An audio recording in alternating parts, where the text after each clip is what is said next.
حضرت شیخ الحدیث رحمۃ اللہ علیہ نے فضائل صدقات میں ایک بات لکھی ہے بڑی عجیب و غریب،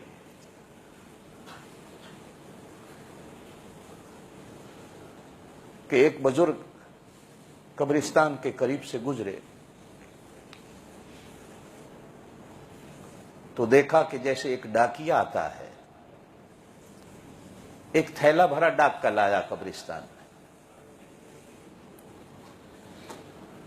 تو قبروں سے اٹھ کر اس قبرستان میں جتنے تھے وہ ڈاکیے کی طرف بھاگے،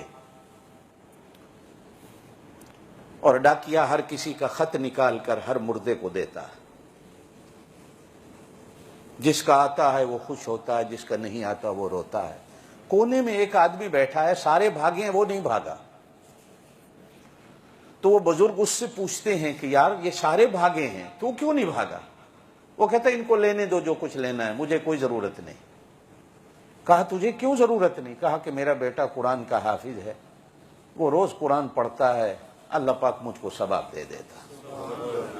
یہ جتنے بھاگے ہیں یہ ثواب لینے کے لیے بھاگے ہیں، کسی کی دعا آئی ہے، کسی کی خیرات آئی ہے، کسی کا صدقہ آیا ہے، کسی کے نفل آئے ہیں، کسی کی نماز آئی ہے، جا کے سارے لے رہے ہیں، خوش ہیں۔ جن کی نہیں آ رہی وہ سائڈ پہ بیٹھے رو رہے ہیں کہ ہمیں دینے والا کوئی نہیں۔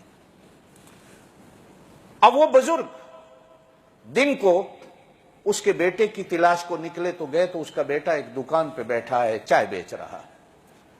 لینے والے آتے ہیں، چائے بنا کے دے دیتا ہے، جب کوئی گاہک نہیں ہوتا تو قرآن پڑھتا ہے، قرآن پڑھ کے کہتا ہے اللہ میرے ابے کی روح کو اس کا ثواب دے دے۔ تھوڑے دنوں کے بعد پھر بزرگ اس قبرستان کے قریب سے گزرے تو پھر وہ ڈاکیا تھیلا لایا، تو وہ آدمی بھی جو پہلے نہیں بھاگا تھا بھاگ کے جاتا۔ تو وہ بزرگ اس سے پوچھتے ہیں کہ اس دن تو بھاگ کے لینے نہیں گیا تھا، آج تو بھاگ کے جا رہا۔ تو وہ کہتا ہے جو پہلے دعا کر کے مجھے ثواب دیتا تھا اگلے دن ایکسیڈنٹ میں مر گیا ہے، اب مجھے دعا دینے والا کوئی نہیں۔ اب میں بھاگتا ہوں کہ شاید کسی نے مجھے دعا دی ہو، میں لے آؤں۔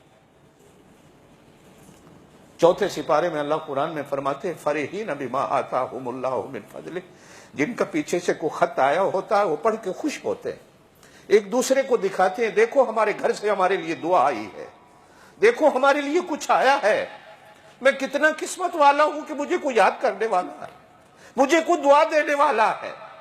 میرے دوستو جو میں بات کر رہا تھا، کوشش کیا کرو اولاد ایسی چھوڑ کے مرو جو تمہیں دعا دینے والی ہے۔